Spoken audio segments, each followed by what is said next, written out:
honor also to introduce our featured speaker, Grace Dostater. Grace is a distinguished alumni of Brookwood High School and a passionate advocate for suicide prevention and accessible treatment.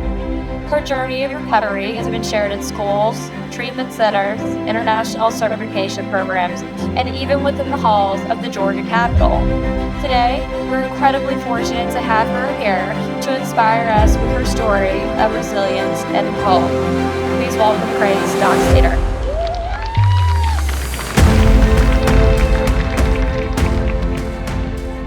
Hello, everyone, and thank you for coming out this morning to support the AFSP mission of saving lives and bringing hope to all affected by suicide. Like Lauren stated, my name is Grace Dostater. If you attended last year's walk, you may remember me.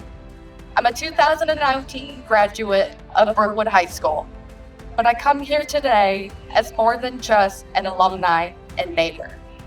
I come as someone who lives with mental illness, has struggled with suicide and self-harm, and am now in long-term recovery.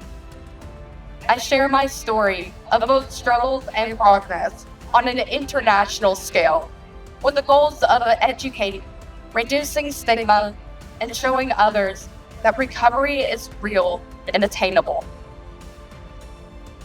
Much of my adolescent and young adult years were spent trying to wrangle my mental illness symptoms and crises. I was in and out of various therapies, hospitals, treatment centers, and trying so many medications. I had lost hope and could no longer see a future for myself. I began to believe that I would die a professional patient who only ever amounted to the frequent flyer flag I had earned at a local acute inpatient facility. I sat in these same classrooms, apathetic and detached. How could I possibly care about what's going on in room A202? And I didn't believe I would even make it to graduation. I did make it to graduation with the support of so many of our incredible staff members.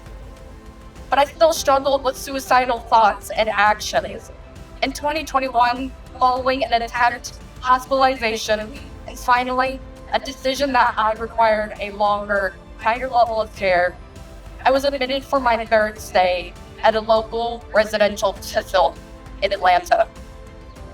It was there that I realized how miserable my life had truly, and that if I couldn't end my life, then I didn't want to keep living like how I had it then. I knew I had a choice. Either continue living as a professional patient or give recovery one final good faith attempt. And after almost 13 years of suffering, I decided to try again at recovery. The term recovery sounds really neat and tidy and simple. I will be the first to tell you it's anything but. It's a winding road filled with steps both forwards and sideways, pauses and breaks. Some days I thought that I wouldn't be able to hold on. And that's where, if I could impart just one thing I learned on my journey onto you today, it would be that I wouldn't have been able to make it to where I am now without letting others in, which is a scary and monumental thing to do. I know. But once I realized that, one, I was not going to be able to do it on my own. Two, that I had people surrounding me who were willing and able to help me stand when I couldn't on my own. And three, that there were resources out there to help me successfully navigate life with mental illness. It was only then that my recovery truly began. We found a medication combination that works for me, a therapist who specializes in dialectical behavior therapy and treating PTSD. And with that therapy, I learned skills to help me navigate the highs and lows of mental illness and chronic suicidality. I grew more confident in my ability to tolerate distress and that it's okay to reach out for help when I need help doing so. I am now doing things and reaching heights that 12, 16, 19-year-old Grace would ever have dreamed possible. I no longer meet the diagnostic criteria for one of the deadliest mental illnesses, ADHD, and I'm considered to be in remission from it. I pursued a trade and now work full-time in a career I hold in a sustainable farming. I go around and share my story of survival to thousands of people, both online and in person, on an international scale. I advocate directly with our legislators at the Capitol, both on my own and as a field advocate via AFSD. Our mental health care accessibility, insurance, parity, human rights, and so our LGBTQIA plus youth can feel safe to be their authentic selves.